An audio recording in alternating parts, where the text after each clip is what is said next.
Hello and welcome everyone to my first ever Q&A. I'd like to start by thanking you for getting me to 5,000 subscribers. Let's keep this momentum going. I'll try my best to keep this channel going strong, and thanks for all your support. I've gone ahead and I've picked 15 of the questions that I believed were the ones I could go most in depth in, the most I could talk about and inform you about and explain whatever you wanted to know. The kind of questions that covered some of the things the other questions were asking and then some. And in the background, I'm going to have some of my favorite raids of all time playing. Not necessarily my top favorite, but some of my favorite ones. And I'd actually like to start by asking you a question. Post it down in the comments. Post your answers. What is your favorite replays you've ever seen me share? So, without further ado, I'm going to get started, and we're going to go ahead and I'm going to start answering your questions. The first question is from Preston. How much gems did you spend? And no, it was not Darude Sandstorm, but that was a good guess. Over the course of almost 2 years now, I have spent probably several hundred on gems. It's all my own money. I don't get sponsored. I don't use those App Nana and all that stuff. I haven't really spent it on my base. The only time I spent it on my base was when I was upgrading my heroes. I would gem their build times after level 20 because I was purely farming Dark Elixir, so my storages, well, my storage, there's only one storage, would fill so fast that my builders wouldn't be ready, and I would be sitting there with, you know, no builders, full Dark Elixir, all that stuff, and I had to spend it. I couldn't just sit there and let my account sit there not attacking for several days. So what I'd do is I'd spend a small amount of gems per level just to finish them up and start the next level of my heroes. And also whenever I trophy push, as you all probably know, I tend to boost my spell factory, and that's about it. I boost my spell factory. If I'm really close to being able to do another attack before I get kicked off for the 6 hours, I may gem like 5 minutes of build time on the troops while pushing, but that's only if I'm in high champions. Other than that, I've spent nothing. Just hero build times when my Dark Elixir storage was full, and boosting spells while I trophy push. That's it. Okay, Du Van Gregata B asks, approximately how many days, months did it take you to reach Legos, lavas, zaps? So, I actually don't know how long it took me to get lavas and Legos because I did them at the same time. I started by getting about 50 Legos, the 50 level 9 walls, and then I started alternating, upgrading level 10s and level 9s. What I'd do is I'd spend any multiple of 3 million gold on a level 10 wall, and I'd spend any multiple of 1 million gold on level 9 wall before I'd go to sleep. Now, for those, I would say about 1 month of hardcore no boost farming for Legos, 3 months, of course, then for the level 10 walls, the lavas, and anywhere from 4 to 6 months for zaps if you farm hardcore and you don't boost. Of course, not everyone can play that long, so don't get discouraged if you can't keep up with that time. Just go at your own pace and have fun. Andrew P.E.K.K.A asks, Tyrael, what stage of the game were you at after playing for 1 year? So after 1 year, it would have been very late 2013. I would have been a nearly max Town Hall 9. I would have had full level 10 walls, level 30 queen, and my king was probably up around level 25 after a year of playing. Obviously, that's more than most people because I played a lot more than most people. So don't, again, be discouraged if you're playing for a year and you're not that far. The next question is from Taylor Matthews. Is it boring to have a max base and be an amazing farmer? First of all, thank you. I don't consider myself the best farmer by any means. I wouldn't even call myself amazing. But it is, in some cases, boring just because I've done just about everything in the game so far, but there's still plenty for me to do, and things I still find fun. It's not as fun as it used to be, but I'm still enjoying it, or else I wouldn't be playing. And YouTube is actually something I enjoy. YouTube and Twitch, even though I can't stream quite yet, it's something I enjoy, and I'm having fun with it, so I'm going to keep doing it. Other than that, a lot of you know I'm working on achievements right now. I'm almost done with Unbreakable. I'm about 4,000 defense wins, so I'm getting close to that. And I'd like to finish off my achievements. I thought I may as well max that out too. So the answer is a bit of yes and a bit of no. A little bit bored, but there's still stuff to do, and I'm still having fun with it. Ben Carter asked, do you have or have you considered a second account? I have considered a second account. I probably won't make one. It's not because I don't want to, it's just I don't want to spend the time to play a whole other account. I know I could make some Let's Play videos and stuff like that, but there's plenty of those videos out there. It would be a huge time sink for me to start all over again. So I really don't see the point of me making another account. I'm certainly not going to make an account and gem it to max to have that under my belt because I don't want to spend $12,000 on a game. So I'm not going to do that. And other than that, I've done just about everything but gem my base up. So I don't really have anything I could do on a second account besides make videos, and that would just be a huge chunk of my time. And those are videos that other YouTubers, tons of other YouTubers have already made. So I'd just be effectively copying them and spending a huge amount of time doing it. I know some of you want me to do it. A lot of people have asked. And I'm sorry, but I'm probably not going to create a second account. Not unless they change something in the game that makes it so a second account would make for some really great videos without using up a huge amount of my time. So for now, my answer to that is I have considered it, yes, but I do not plan to be making a second account at any point in time as far as I know. The next question from Jonathan Lee. How did you manage to change your name? If I recall correctly, it used to be SS. Yes, it did used to be that. So, as some of you may know, Supercell's policy on name changes is you can only get it changed if it reveals personal information, really private information like your full name, or if it's offensive. Now, a lot of people also know that you generally do not get to choose your name. The only other person I know of that got to choose their name while their name was changed was technically Godson. Technically, that wasn't a name change because he had to get an entirely new base given to him.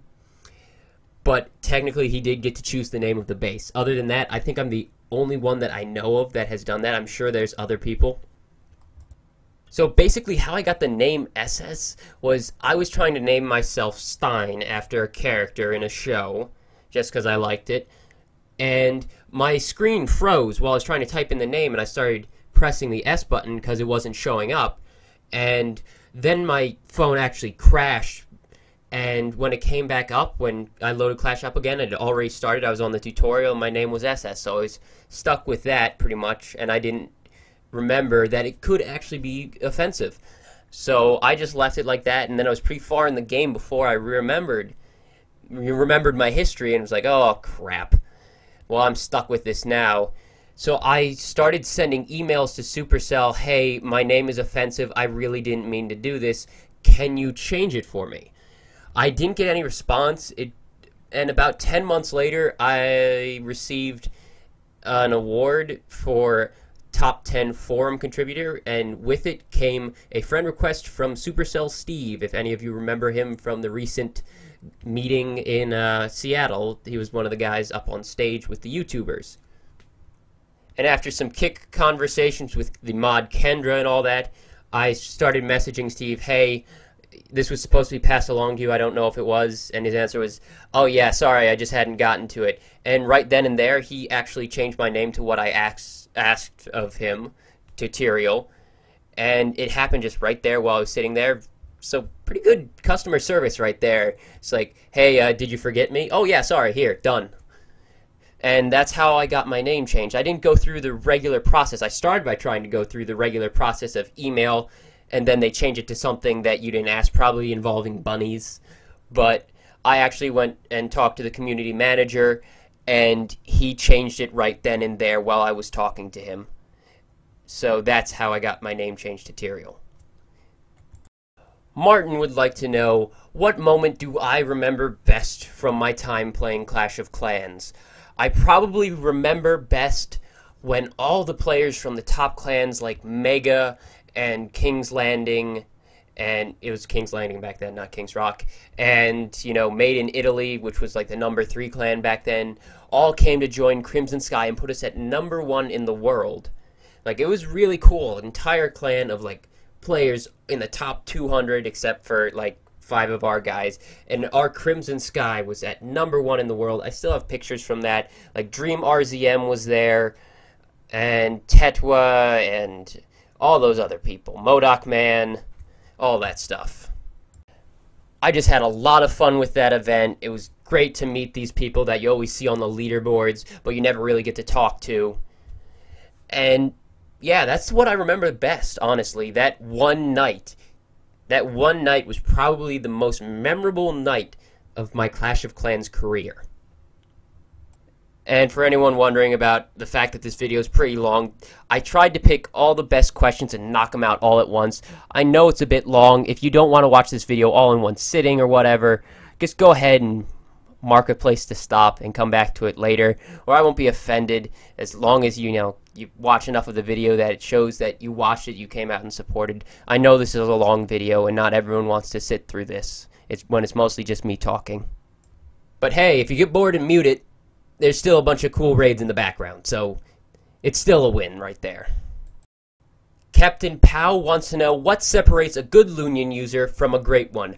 I'm actually going to take it a step farther. What separates a good one from a great one, and a great one from an amazing one? A good one can get to Champions League, can 1-star just about any base, can 1-star max bases.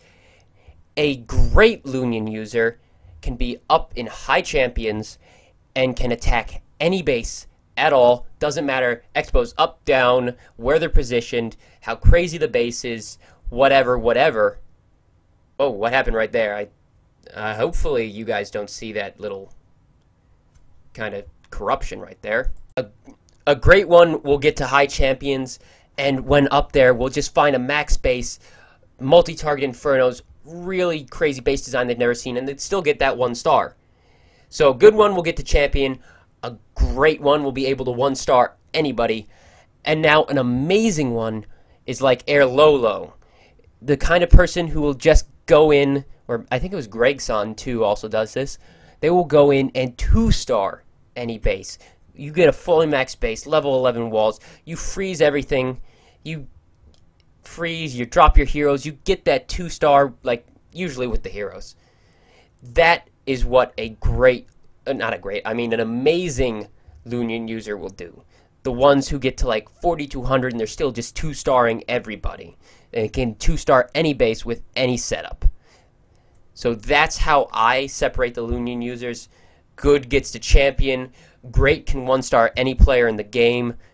And amazing can 2-star any player in the game with a Loonion army, which you don't normally think of as a 2-star army nowadays because of multi-target infernos. You normally think, oh, expos have to be down and or single-target infernos, or you just have to get really lucky and have something where you can really freeze a lot of stuff at once. But in reality, there are players out there that can 2-star any base, any design, any settings. They just go in and 2-star that. So those are the amazing Loonion users, and I do not fall in that category. I think I just fall in the great category. I don't fall in the amazing. WowDS1 would like to know, who is my favorite clasher and what do I think Supercell can do to help make the game better? I'm going to leave the second part for later because someone else asked a more in-depth question, but I'm going to start with the who is my favorite clasher. Now, I have a lot of clashers I admire and respect. They include people like Daddy, Galadon, Pedro Lee, Maggie Potato, you know, a lot of people. There's a lot of people out there, like Godson and all that. But I can't really decide on a favorite clasher in general, just one. It's really hard to pick because there's a lot of great clashers out there, and I don't think anyone can pick their one favorite clasher. It's rarely black and white like that. If you forced me to pick one, I would have to say Pedro Lee. And for those of you who don't know who Pedro Lee is/was, Pedro Lee was the first person to share farming, specifically like sub-200 farming, with the Clash community. A lot of people didn't like this because this was when the community was much smaller.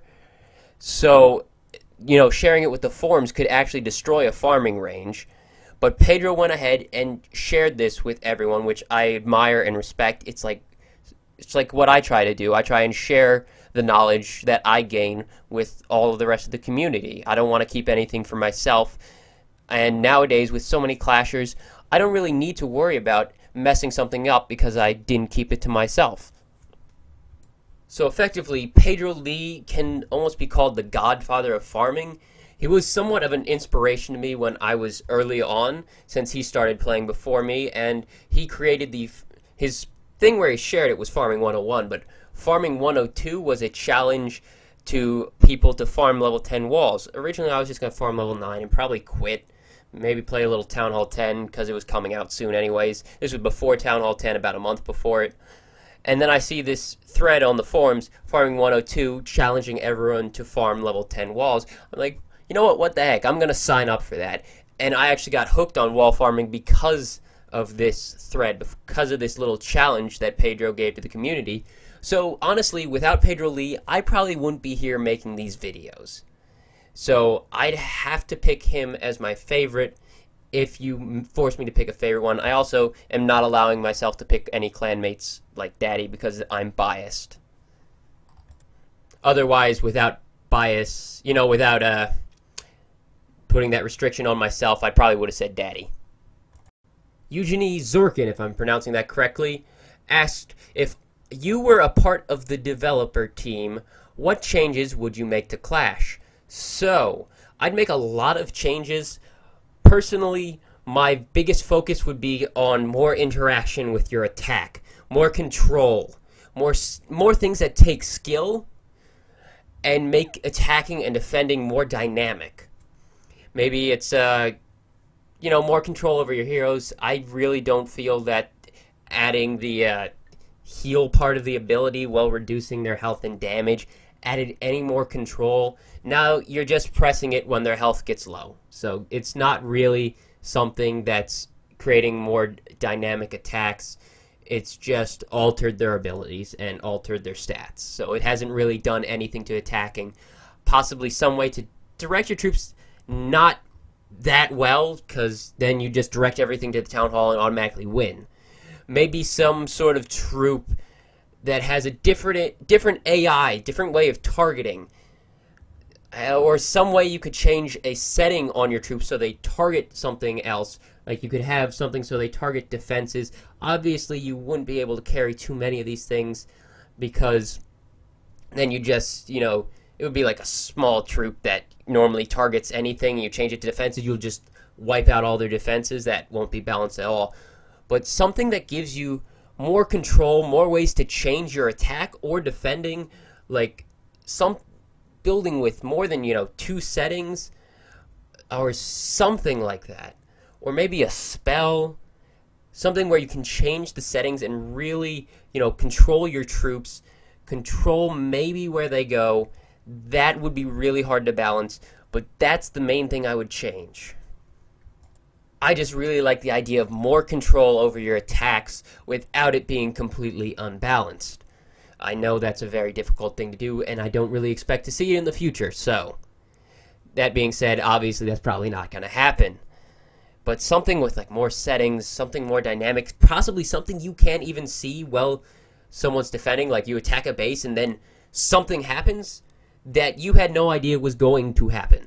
And you have to compensate mid-attack for whatever it is that's happening. I don't know exactly what that would be. I would have to spend a lot of time thinking about what that would be.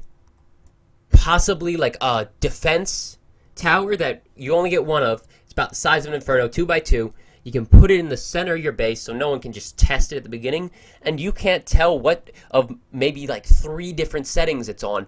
As soon as you get to the core, if you got, the wrong army or you did the wrong thing, you have to compensate really well and really quickly to make sure you get that Town Hall and you don't get killed before you do it. So something you have to react to dynamically like that. And something with more than 2 settings. Up, down, expo. Single or multi-inferno. Something with like maybe 5 settings. Something really crazy like that. that's of course balanced. It would take a lot to balance that, especially if you couldn't tell what setting it was on. And this would force players to have to think while attacking. They don't just spam the troops. Okay, rage here, freeze that, everything's the same. Boom, you're done. Something that makes you really think and really have to react quickly. Okay, Muhammad would like to know, what am I going to do after I finish my achievements, and what's my favorite hobby other than Clash? So what I'm going to do after I finish my achievements, I'm probably just going to make videos. Find something to make videos about and wait until they add more content. I'm just going to try and keep up with the content and stay a little bit ahead of it so I can make progress. And other than that, just make videos, hang out in Twitch and all that with other streamers. You can always see me on Twitch on some sort of stream at some time. So that's really what I'm going to do once I finish my achievements. But it's going to be a really long time before I finish, like, the war achievements. 1,000 stars, that's going to take forever. My favorite hobby other than Clash, other than, other games, I play some other games. I do a lot of weight training and cycling and all that stuff. People in Lunar know that I'll say stuff like BRB gym and stuff like that. And their usual guess when I say I'm out of the house or not at work or whatever is he's at the gym. And that's usually a pretty good guess. I was actually watching one Twitch stream and I had to shut it off and start working out because it'd been 4 days since I worked out and I was starting to twitch like some heroin addict or something because I hadn't worked out. But that's most of what I do, just exercise and stuff like that. Exercise, watch movies, play a few other games, obviously work. That's not a hobby, that's work. But still, that's what I do besides Clash.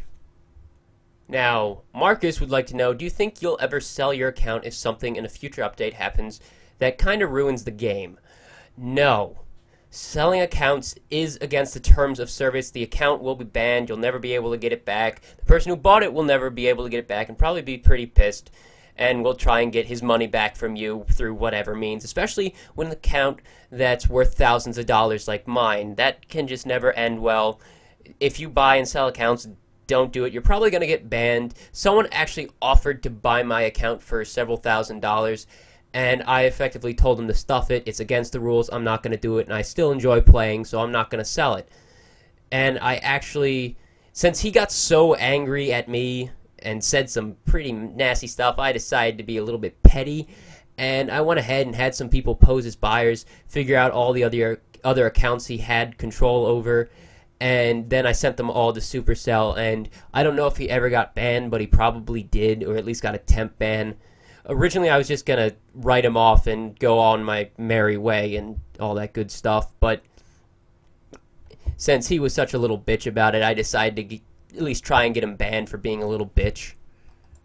If you ever bought or sold an account, don't do it again, and if you're, didn't realize that it was against the rules, just don't tell anyone and don't do it again is all I can recommend. But really, I can't tell you what to do, so if you do it and say screw Tyrael, well, screw me, because I can't stop you. And last but certainly not least, Surfin' Boy would like to know, what are my future goals for Clash, and what do I see in Clash's future? I already answered the first part effectively, what I'm going to be doing in the future, so I'm going to try and answer the second part, but it's very difficult, because Clash can go in so many different directions. Supercell is very secretive. Like, I don't get any really inside information. I just listen to when people talk and put it all together. So that's how I sometimes know more than people. I just listen. What I see in Clash's future.